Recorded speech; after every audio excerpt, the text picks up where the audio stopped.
umusirikare hanezezwa no kubona ibendera ry'igihugu cye riri hejuru. Namwe amabendera y'igihugu cyacu yaramanutse.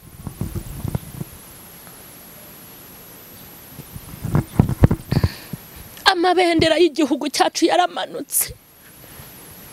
Yaramanutse kubera amabandi, yaramanutse kubera abasambanyi, yaramanutse kubera gutesha agaciro igihugu cyacu. Ibendera riramanuka. Burya ryaramanutse igihe wamanuraga ipantaro ujya gusambana, ryari ryamanutse. Igihe wazamuraga ijipo, ryari ryamanutse. Gihe mwajyaga mu bubari hariya mwirirwa munywa inzoga, ibendera ry'igihugu riba ryamanutse. Hanyuma murarya muranywa mwirirwa mukomera ku itangazamakuru ngo muravuga ubutumwa muvuza induru, kandi ibendera ryaramanutse.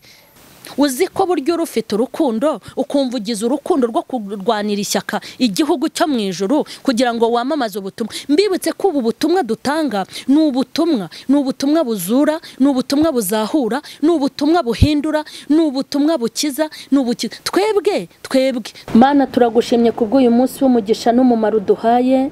Tugushimiye igitondo cyiza uduhaye kurama kugira ngo turamire mu byiza n'ibyo waduteguriye bizima. Aka kanya tugiye kumva ijambo ryawe, ubutumwa bwiza waduteguriye. Mana ndagusaba umusada n'inkunga biturutse ahera, ntihakavuge ku bwanjye ahubwo mbwirizwe n'umwuka. Ndakwaka inkunga ngo nicarane nawe, ushyigikire kumva ibiturutse mu gihugu cyo mu ijuru. Kandi umuntu wese uri bwumve iyi message yo kuba umusirikare wawe, umushyigikire, umushoboze kwishyira mu bikorwa. Ngaho dutera imbaraga, uduhe amavuta, udushyigikire, wicare iburyo bwacu n'ibumoso kugira ngo ibyo tugiye kuvuga bikugereho kandi bigere no kuba bigenewe. Udushyigikire mu buryo bwose. Ndagushimye ko ubyumvise kandi ubikoze mu izina rya Yesu, amen. Ndabashuhuje mu izina rya Yesu Kristo w'i Nazareti. Amahoro y'Imana nabe muri mwebwe. Ndabashuhuje abo mu gihugu cy'u Rwanda bagiye bankurikirana mwese, kandi ndasuhuza abo mu bihugu by'amahanga byinshi ntabasha kuvuga mu mazina. Murabizi tujya tugenda tuganira, mugenda munkurikirana hirya no hino. Nongeye kubifuriza amahoro y'Imana ngo nabe muri mwebwe. Aka kanya rero hari icyigisho nateguye kimaze igihe ngitegura, hanyuma nifuje ko uyu munsi tukiganira, tuzajya tugenda tukivuga mu episode. Uyu munsi ndashaka kuvuga ku musirikare wa Kristo. Najyaga ngenda mbitangamo ingero, nkagenda mbivuga mukagira ngo ni ukubakunda byonyine, ariko n'Imana irabakunda kandi yanabavuzeho. Hanyuma nifuje ko tureba ijambo ry'Imana kugira ngo murebe ahantu nagiye nkunda gukunda abasirikare, nkunda kubivuga. Nuko hari aho nabikuye kandi muri Bibiliya. Burya ikintu kiri muri Bibiliya cyose gihabwa agaciro.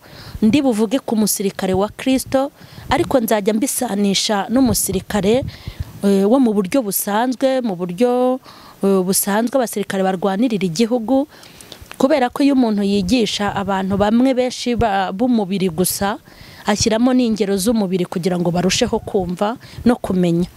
Rero reka turebe ijambo ry'Imana, urwandiko rwa kabiri Pawulo yandikiye Timoteyo mu bice byaho 2, hanyuma ku murongo wa 4 turebe umusirikare wa Kristo ni muntu ki. Dusome mu izina rya Yesu. Nta waba umusirikare kandi ngo yishyire mu by'ubu bugingo ngo aba kinejeje umwandikiye ubusirikare. Mwabyumvise se ko rya jambo muri Bibiliya ririmo? Nta waba umusirikare kandi ngo yishyire mu by'ubu bugingo aba kinejeje uwamwandikiye igisirikare. Haleluya. Hari umuntu watwandikiye igisirikare. Nta waba umusirikare ngo yishyire mu by'ubu bugingo aba kinejeje uwamwandikiye igisirikare. Bishatse kuvuga ngo iyo umuntu yabaye umusirikare burya biba byarangiye. Nta muntu waba umusirikare ngo abe n'umusivili ngo abikorere rimwe. Iyo wageze ku rwego rwo kwitwa umusirikare, ukajya kwiyandikisha, ukajya ku ikosi, ukarahira, biba byarangiye. Niryo jambo shaka ko tuganira uyu munsi. Ntabwo ari ijambo riri buhite rirangira nonaha, tuzarivuga mu buryo burambuye. mfite ingingo nyinshi tuzavuga ku musirikare, tuzavuga ukuntu abasirikare bagira ubwitange, ubwo ngubwo tuvuge ko n'ukuntu abakozi b'Imana dukwiye kubugira. Tuzavuga ukuntu abasirikare bagira kubaha, bubaha afande wabo ariko bakubahana na hagati yabo. Tuzareba ukuntu natwe dukwiye kubaha afande Jesus kandi tukubahana nk'abakozi b'Imana. Tuzareba n'ukuntu abasirikare bagira urukundo, bishatse kuvuga ngo n'abakozi b'Imana natwe tugomba kurugira. Tuzareba ukuntu abasirikare bagira umutima wo gukunda, nta muntu ushaka kujya mu gisirikare adafite urukundo. Tuzareba ukuntu umusirikare yagiye kujya mu gisirikare, icya mbere ni ukugikunda, gukunda kurwanirira igihugu. Tuzareba ukuntu nta muntu ushobora barandikwa, hari ukugira ishyaka ryo kwijyana ukagenda, hari ukukwandika bakakubarura, bakakubarura kuko ubu ndabizi neza ko igihugu, buri gihugu kimenya umubare w'abasirikare gitunze, kikamenya n'umubare w'abasivile. Hanyuma tukamenya ukuntu, tuzareba ukuntu abasirikare bagira indahiro. Burya natwe aba Kristo twararahiye, hari indahiro twagiranye na Kristo. Tuzareba ukuntu umusirikare y'ibyo birangiye ajyanwa ku ikosi.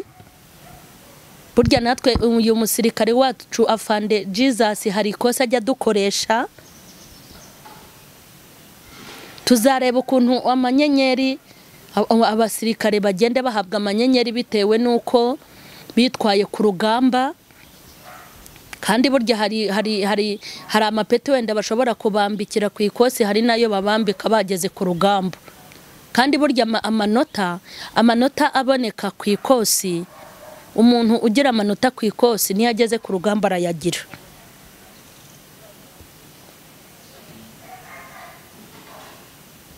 Tuzareba ukuntu abasirikare bagira umwambaro wabo, tuzabyitegereza. Uzasanga nta na rimwe uzahura n'umusirikare afite imbunda yambaye ya myenda ariko ari ikabutura. Nta hantu uzabona umusirikare yambaye ikabutura, iriya uniform yabo iba ari ipantaro igera ku birenge.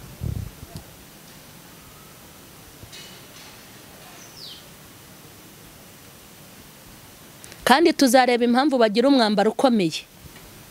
Wa mwenda w'abasirikare burya uba ukomeye. Dore ni nayo impamvu nashatse uyu nambaye. Nzavuga kuri uyu mwenda nambaye, nzavuga no kuri wa mwenda wabo. Kandi mureke mbabwire, nzabashaka kubereka ko n'abakirisitu hari umwambaro tugira wa gisirikare wo mu buryo bw'umwuka. Tuzareba umusirikare, tuzareba uniform y'umusirikare, turebe ukuntu twambara. Nkubona nk'ishati ndayambaye, ariko iyi ni pirate yuriya mwenda. Iyi ni pirate kuko nambaye original, nanjye sinabipima, bantambikana bakambaza aho nakoreye ikosi. Ariko mu buryo bw'umwuka hari undi mwambaro natwe twambaye. Tuzareba impamvu rero uyu mwenda tuwambara ntibatugireho ikibazo. Ni amabaratu ariko ubukegereye, ni akayunguruzo wanakanyuzamwo amazi kakayungurura kakaminina. Ariko nanone ntago uyu mwenda wawujyana mu mahwa ngo ugiye kurwana. Tuzareba imyambaro abakristo bambara, tuzareba abasirikare ba Kristo, tuzareba ukuntu hari umwambaro bakwiye kwambara. Turebe n'ukuntu hari abambaye imyambaro ya pirate y'agakiza, turebe n'abambaye original.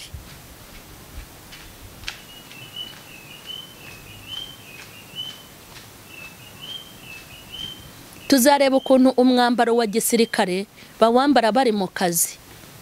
Ntiwamubona muri anniversaire rwose ngo nubwo ngo yagiye mu minsi mikuru ngo mubone yajyanye uriya mwenda. Ntiwamubona mu kabari yambaye uriya mwenda. Ntago wapfa kumubona habonetse hose. Uriya mwambaro awambara ari mu kazi.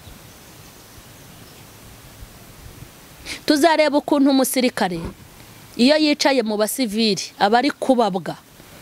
Nta musirikare ushobora kwicara mu basivile ngo yumve yisanzuye 100% niyo yavuze amagambo arayabara, kuko aba yicaye mu basivile nyine ari umusirikare. Hanyuma tureba abakirisitu iyo bari mu bapagani, tuzareba ukuntu bayavugira kuyamara. tuzareba ukuntu mumena amabanga yo mu makorari yanyu, tuzareba ukuntu mumena amabanga yo mu itorero ryanyu, turebe ukuntu mumena amabanga yo muri nyobozi zanyu, tuzareba ukuntu. Ni naho tuzasanga benshi muri abasivile duharanire kuba abakristo, abasirikare ba Yesu. Tuzareba ukuntu umusirikare yagize ikibazo, sifa kwa Mungu, iyo yagize ikibazo atari kumwe na fande, iyo yagize ikibazo aho ari hose, tuzareba ukuntu abigenza, areba uburyo agikemuramo, agikemura yitaye ku nama z'uwamukoresheje ikosi, agikemura ikibazo akurikije kondisiyo z'igihugu cyamuhaye akazi, akemura ikibazo akurikije ikosi yagiyeho. Ubundi umusirikare aba akwiye kugira gute? Kwishakira igisubizo. Niyo mpamvu umukirisitu hari ahantu aba adakwiye kurenga, hari ikibazo uba ukwiye gukemura ukurikije afande Jesus aho yakunyujije, ukurikije amategeko ye, ukurikije amabwiriza ye. Hari ikibazo ugomba guhura nacyo, utiriwe uhamagara abakozi b'Imana, utiriwe uhamagara abantu, utiriwe ujya ku kagari, utiriwe uhamagara polisi, ukagikemura kandi kikarangira neza nk'umusirikare wa Yesu.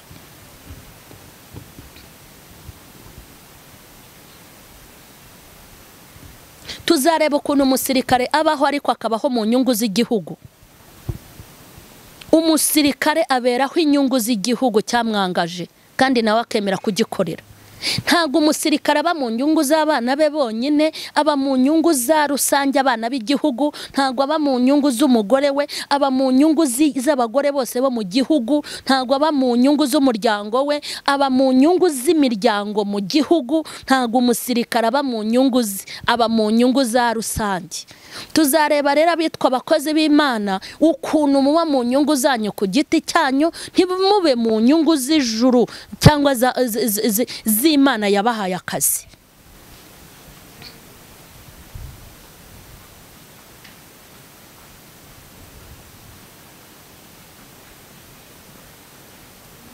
Tuzareba kandi ukuntu bagira ibintu byabo. Bishatse kuvuga ngo n'abakirisitu hari ibintu tudakwiye, hari ibintu tudakwiye kwinjiramo. Noneho navuga ngo tuzareba impamvu kuki abasirikare bagira amavuriro yabo, kuki abasirikare bagira amashuri. Hari ahumva ngo ishuri rya gisirikare, ukumva ngo amavuriro yabo, ukumva ngo bafite inkiko zabo, ukumva ngo bagira imyenda yabo, bagira n'amategeko yabo. Kubera iki? Kuki bagira inkiko zabo? Kuki bagira inkiko zabo? Nuko hari ibyo bagomba gukemurira mu nkiko zabo. Nuko haleluya, reka mbabwire, hari ibintu abasirikare bakwiye, hari imanza zigomba kurangirira mu gisirikare cyabo, nta basivile bazimenye. Hari ibikomere. Reka nkubwire impamvu bagira amavuriro yabo, ndimo kubikeka ariko nibyo. Nuko hari n'indwara zabo bagira, hari ukuntu bakomerekera ku rugamba, baba bafite n'abaganga babo bizi ibyo kuvura abasirikare. Hari indwara bavurwa n'abasivili, ariko hari n'indwara bagomba kwivura ubwabo nk'abasirikare. Burya niyo mpamvu abakozi b'Imana mu kurasirwa ku rugamba hari aho mukuriye kwivurira. Mu bibazo byanyu, reka mbabwire, ntabwo ibibazo byose bigomba kuruhukira mu nkiko. Tuzabireba. Hanyuma tuzasoza iki cyigisho ku mapizode dusaba Imana ikintu kimwe. Tuzasaba Imana ibintu bigeze muri 3 ngira ngo nateguye. Uzabwira Imana ikurinde kuba demobe mu buryo bw'umwuka, izakurinde kuba dezata mu buryo bw'umwuka, izanakurinde gufatwa amatekwa. Ndavuga gufatirwa ku rugamba. Ni ibintu 3 tuzisabira Imana. Kandi reka mbabwire, iki cyigisho nitucyumva tuzasanga dufite demobe mu buryo bw'umwuka. Dufite abantu bademobirijwe na shitani, dufite n'abatorotse igisirikare cya Kristo, dufite n'ababaye dezata, babaye dezata. Hanyuma dufite n'abandi bafashwe matekwa, abafatiwe kuri mitsingi, abafatiwe ku bagore, abafatiwe ku mafaranga. Tuzasoza tubwira Imana ngo uturinde kuba abasivili. Reka dutangire. Imana ibahe umugisha, n'abanyuriragamo ibyo tuzagenda tuganira. Hanyuma ndashaka gutangira, twamaze gusoma ijambo ry'Imana. Aya magambo ni Paulo wayabwiraga Timoteyo. Pawulo yari umubyeyi mwiza, umusaza wari wuzuye umwuka, yari umusirikare, yari afandi mu buryo bw'umwuka, yari umuntu wakoze ikosi. Pawulo yari yaratojwe n'Imana kandi yari yarafashe amasomo. Nyuma twasomye ijambo Pawulo yabwiye Timoteyo, aravuga ngo nta wakishyira nta wakishyira mu by'ubu bugingo ngo abakinejeje uwamwandikiye igisirikare. Nta muntu wakishyira, nta muntu wajya mu gisirikare hanyuma ngo abe n'umusivili. Ndashaka duhere ahantu havuga urukundo rwo kuba umusirikare yafata umwanzuro akajya kwitangira igihugu cye, agasiga umugore, agasiga abana, agasiga amasambu yahingaga, agasiga imikumbi yari yariyororeye, agasiga ibyamugiriraga umumaro, agasiga ibyamuberaga inyungu, akagira urukundo, akagira ishyaka ryo kuvuga ngo ngiye kurwanirira igihugu cyanjye. Icyambere kimuranga ni urukundo. Burya urukundo ni narwo rutuma agenda nyine akavuga ngo nanjye ndashaka kujya mu gisirikare. Ndasobanura urukundo, hanyuma nzasobanura n'impamvu bakwandika. Ibintu byose ni ukwiyandikisha. Kandi nagira ngo mbabwire ngo nubwo abapasiteri ku midugudu itandukanye n'ababishopu nubwo bababarura nk'abakirisitu, hari ahandi hari amabaruro. Abasirikare ba Yesu niwe ubibarurira. Yego, uyu musirikare mbibutse ko kamanda wacu, afande wacu na afande Jesus. Yego, turi abasirikare mu buryo bw'umwuka. Twasomye ijambo ry'Imana ryavuze ngo nta wakishyira mu by'ubu bugingo ngo abakinejeje uwamwandikiye igisirikare. Bishatse kuvuga ngo nta muntu ushobora kuba umusirikare ngo abe n'umusivili. Ntushobora kugira indahiro ya gisirikare ngo ugire ahandi hantu ujya kurahira.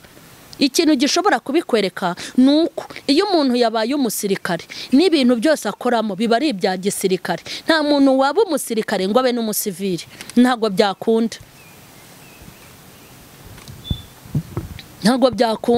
Ntago yabona umwanya wo gukorera igihugu ngo ajye no kubona umwanya wo gukora ibindi. Ahubwo iyo amaze kwibaruza mu gisirikare nabo rero bahita bamubarura, hanyuma bamubarura bakamupangira icyitwa ubuzima.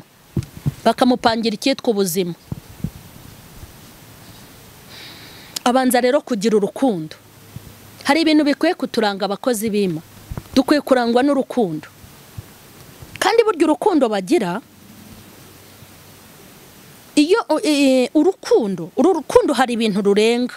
Ndashaka kubwira abakozi b'Imana, burya hari ibintu mukora nkahita mbona ko nta rukundo rwo gukunda igisirikare cya Kristo, nkahita mbibona ko nta rukundo mufite. Iyo mbona nko mu murimo w'Imana twagiye dukora mu minsi itambutse, nkabona n'umurimo turi gukora, sanga abantu benshi bakora nta rukundo mufite, mukora mushaka gusambiramo inyungu. Burya niyo mpamvu umuntu ashaka kuguhamagara ati ngwino unyigishirize kuri channel yanjye, utibanza untegera akamoto, kandi ubitsa yo wategesha moto. Nta rukundo mugira. Ituvuga ngo ndi umusivili, uri umusivili, kuko ikintu kiranga umusirikare cya mbere ni urukundo.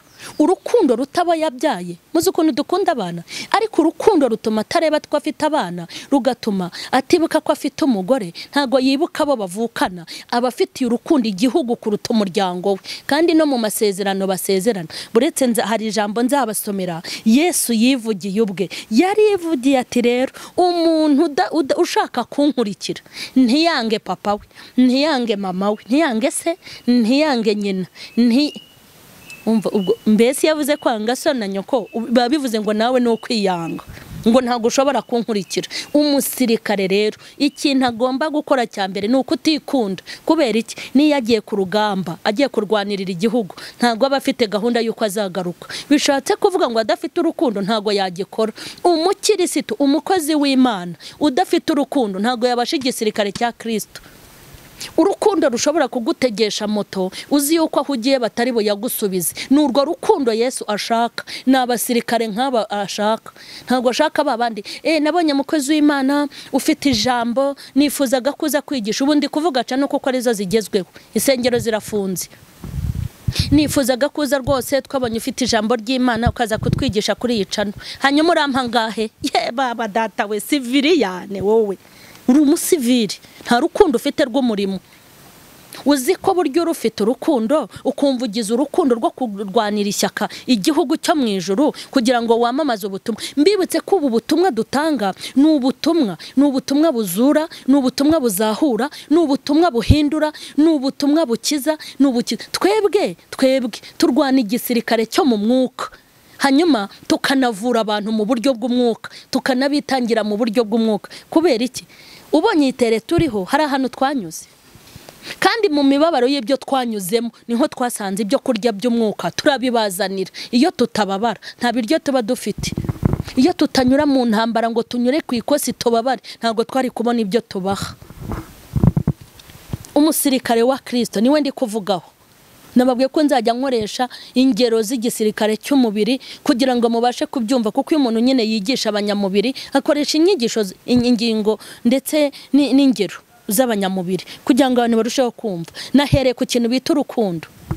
Umusirikare ukuntu agira urukundo, mureke mbabwire, bagira urukundo.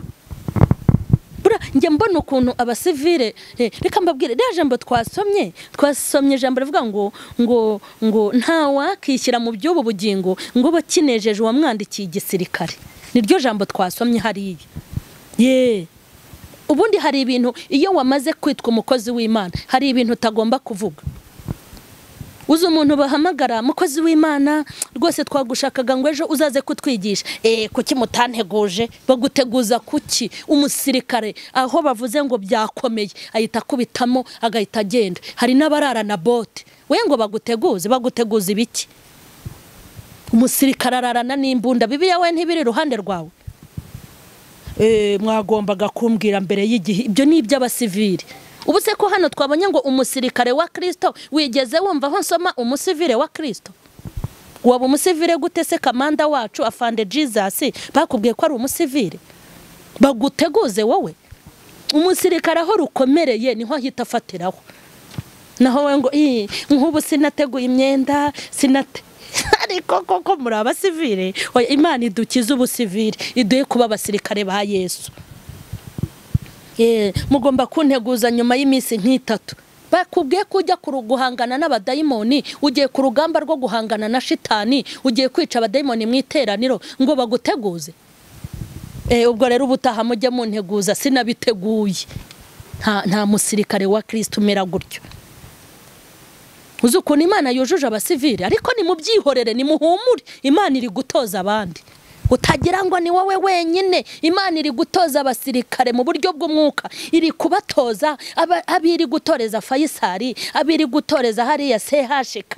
Yewe we, hari abiri gutoreza muri gereza Muhanga, hari abiri gutoreza Mageragere.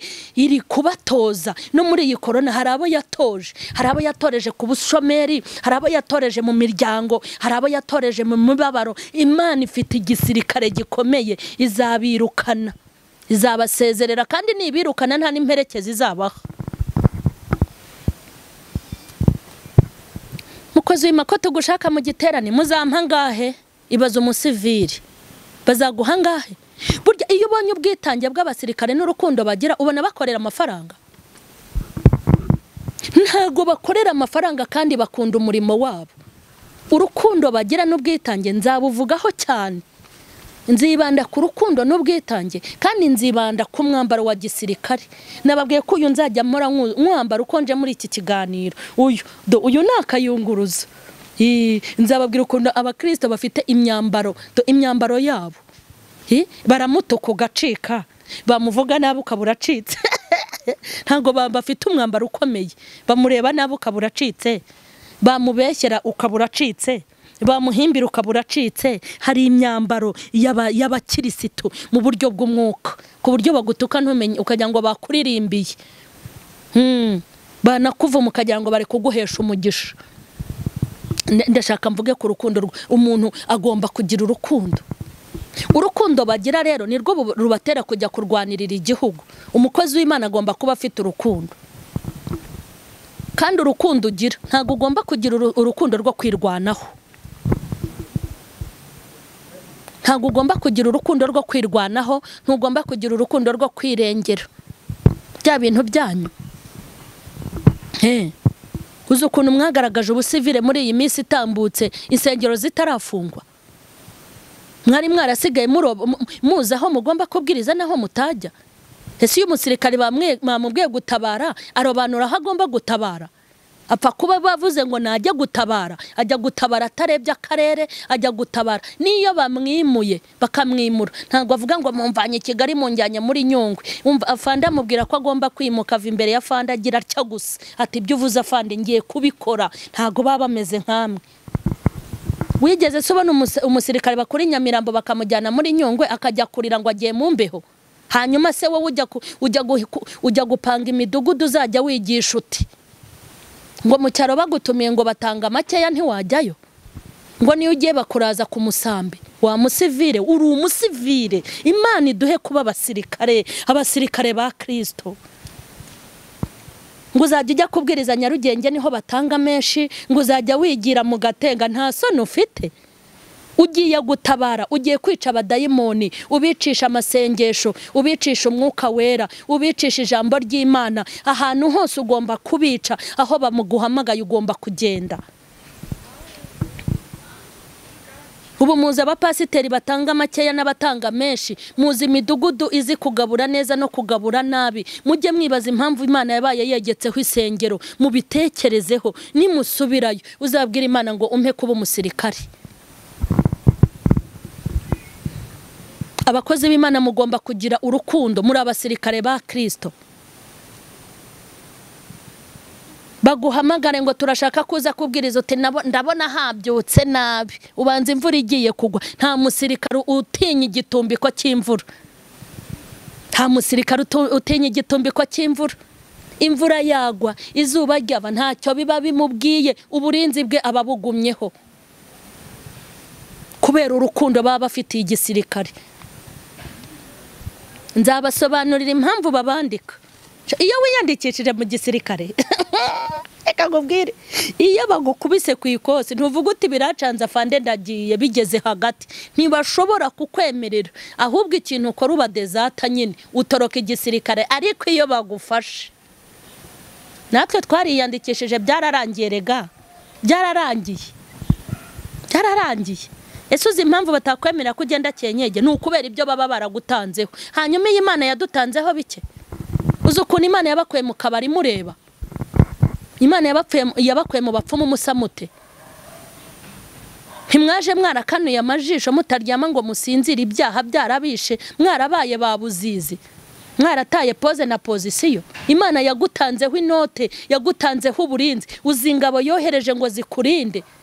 Uzi ukuntu Imana yakurindiye mu muhanda, ikakurindira mu bikwica, ikakurinda gereza, ikakurinda impfu, ikakurinda kugira ngo uzabemo umusirikare. None nugera hagati ube dezata, ntago bishoboka, ntago yagutakaza. Kandi buryo kugira ngo ube dezata wapfa, kuri yo ntibishoboka. Imana ishaka kukubona uri umusirikare wayo. Kandi umusirikare wagiye mu gisirikare, leta ibishaka kumubona ari umusirikare afite imbunda, ari mu nshingano yahawe. Abasirikare bagira urukundo, nicyo navugaga. Hari ijambo nasomye rivuga ngo Imana yabo ninda. Nimba hari ibintu bibagirwa, ni ikintu bita gukunda amafaranga. Kuko umusirikare ntiyakunda amafaranga ngo arwanirire n'abaturage, ntago bikunda. Niyo agiye kurwana ahantu hari inote, ntago yirinda kutazikoraho. Kuko ntago akunda amafaranga ngo ujye no ku rugamba. Ntago waba umusirikare wa Kristo ufite inda y'amafaranga ngo uzubahirize iki gisirikare. Kuko mu bintu nabonye bagira, ntago bagira amafaranga menshi. Baba bafite umwanya wo kuyakorera se. Ariko urakandagiza ikirenge ku ikosi ugahita ubwira Imana ngo nikwishyure. Ikwishyure utarajya no ku rugamba na rimwe. Birirwa bazajya birirwa bababeshya rero. Urajya kwifuzo ngo Imana niguha ubujenerali, ubujenerali bw'iki? Wajya kwifunzo kabiri ngo urabona ngo nta kiri kuvamo. Banza wige wicara urambye, umetirize igisirikare cya Kristo.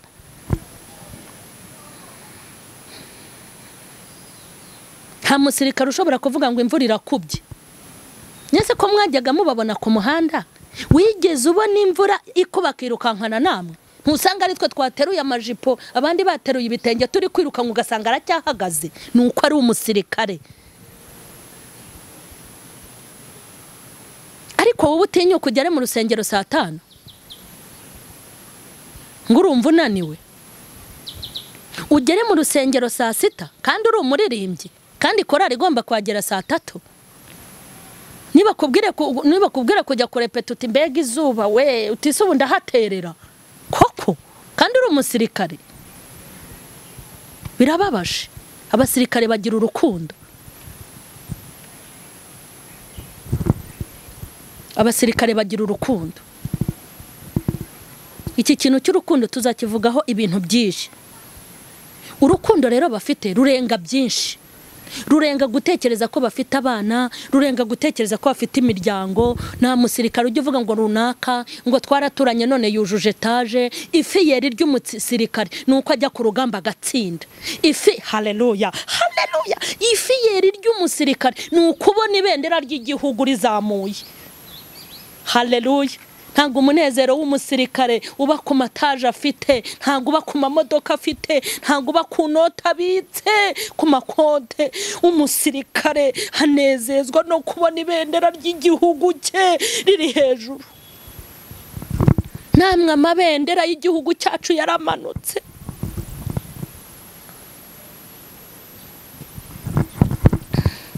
Amabendera y'igihugu cyacu yaramanutse. Yaramanutse kubera amabandi, yaramanutse kubera abasambanyi, yaramanutse kubera gutesha agaciro igihugu cyacu. Ibendera riramanuka. Burya ryaramanutse. Igihe wamanuraga ipantaro ujya gusambana ryari ryamanutse. Igihe wazamuraga ijipo ryari ryamanutse. Gihe mwajyaga mu bubari hariya mwirirwa munywa inzoga, ibendera ry'igihugu riba ryamanutse. Hanyuma murarya muranywa mwirirwa mukomera ku itangazamakuru ngo muravuga ubutumwa muvuza induru kandi ibendera ryaramanutse. Dufite iminezero idafite ikivuze. Umunezero wacu ugomba kurenga ibirayi twariye, ukarenga imyenda twambaye, ukarenga yuko twabonye amaminerivare, ukarenga yuko twabonye yo gukodesha cyangwa twaguriwe ibipangu. Ibyo bintu ni ibintu by'igihwayihwaye. Umunezero wacu tugomba kunezezwa nuko ibendera ry'igihugu cy'ijuru rizamuye. Kandi burya iyo igihugu kijya kuzamura ibendera, umusirikare mukuru n'umutoya bose baba barabigizemo uruhare. Ubwo ndavuze ngo umuyobozi n'umuyoborwa, umunyamasengesho n'uwasengera, umuvugabutumwa n'uwabwiriza, umuririmbyi n'uwaririmbira, twese tuba twabigizemo uruhare. Kuko imbaraga z'umuntu umwe ntabwo arizo zubaka itorero ryonyine. Mwe murabona abaririmbyi bashize, ubu mugiye gutangira kurataho Imana ngo murashaka za minerivare. Abaririmbyi bashize, abantu bashiriye mu kabari, abantu bashize bishingiye, bashize za kajorite zabaye nyinshi, imirambo yabaye myinshi ya bene wacu. Utari kugwa ku ijipo ari kugwa kuri mitsingi, utagwa kuri mitsingi aragwa kuri primusi, utagwa kuri primusi arimo kugwa ku mafaranga. Abantu bafite ibintu byabagushije, hanyuma nawe urajya mu nzu we n'abana we n'umugore mukishima, ukishimira ko washyize mu nda yawe wenyine, ukishimira yuko urugo rwawe rumeze neza. Ntabwo igihe turimo ari icyo kwishimira ibyacu gusa. Dufite umubabaro nubwo duhaze, dufite umubabaro nubwo amazu yishyuwe, dufite umubabaro wa bene wacu bari ibendera ry'igihugu cyacu rikaba ryamanutse. Ese ubundi ninde wakubwiye ko ibendera ry'igihugu cy'ijuru rizamuka kuko wasengewe ku bushumba? Baragushutse. Umushumba se si ikizina abantu bararuza hariya bakakiyitirira. Ntabwo wabonye abashumba b'abagore bambara za mpene bashire? Ntabwo wababonye ukuntu bitukuje? Iyo mubona mukorogorete yica ko kugatinyuka ngo uri bishop ngo uri apotere, ukikorogoshora ugatukura gutya nayo ngo uyoboye intama, ko ni hene ntazo wayobora. Ryaramanutse ibendera. Uri kwishima ngo kuko witwara mu yawe. Ntabwo umunezero wawe ugomba kurangirira hariya. Igihe cyose ibendera ry'ijuru riri hasi ugomba kubabara. Ariko iyo nguye wariye ifiriti, wariye inkoko iwawe mu rugo ngo biba byarangiye, ntago biba byarangiye. ujye ujya mu kabari urebe bene wacu ukuntu bari gusinda, ujye wumva hirya no hino ibintu biri kuba kuri bene wacu, iburiye ibendera riba ryamanutse. Tugiye guhamagara Imana. Ntabwo umunezero w'umukirisitu ari ukurya akanywa. Umukirisitu anezezwa nuko ibendera ry'igihugu cy'ijuru ryazamuwe, kuko umusirikare anezezwa no kuribona rizamuwe. Kuribona rizamuye byonyine, naho iryo joro atarya umuceri abanejejwe nuko icyo yarwandiye yakibonye. Tugiye gutakira Imana, tubwire Imana ngo ntidushaka kuba abasivile, tuyibwire ngo ntidushaka kuba abadezata n'abademobe, ntago dushaka gufatwa amatekwa ngo dufatirwe ku rugamba. Turashaka kuba abasirikare kandi bahora batsinda. Uwiteka uwera wa Isiraheli Kristo, iri ni ijambo rizima kandi ryiza ryawe. Ndagusenze kandi ndagushimye kubw'ijambo n'ubutumwa bwiza uri kudushishikariza kuba abasirikare bawe, kandi ukatubwira ngo tuneshe kandi dutsinde. Ubu butumwa bugere hafi na kure, ubu butumwa bugere ku bakomeye n'aboroshye, ubu butumwa bugira ibyo busenya kandi bugira ibyo bwubaka. Ubu butumwa Uwiteka ubwumva naguhindukirira, nawe umuhindukirire, ugirire umumaro abantu bawe. Ndagushimye kubw'ubutumwa bwiza utunyujijemo, kandi ngushimiye ko wadufashije kubutanga mu izina rya Yesu, amena. Imana rero nibaha umugisha. Nimero zanjye za telefone ni 0783542668. Mbifurije amahirwe masa yo kuba abasirikare ba Kristo, amena.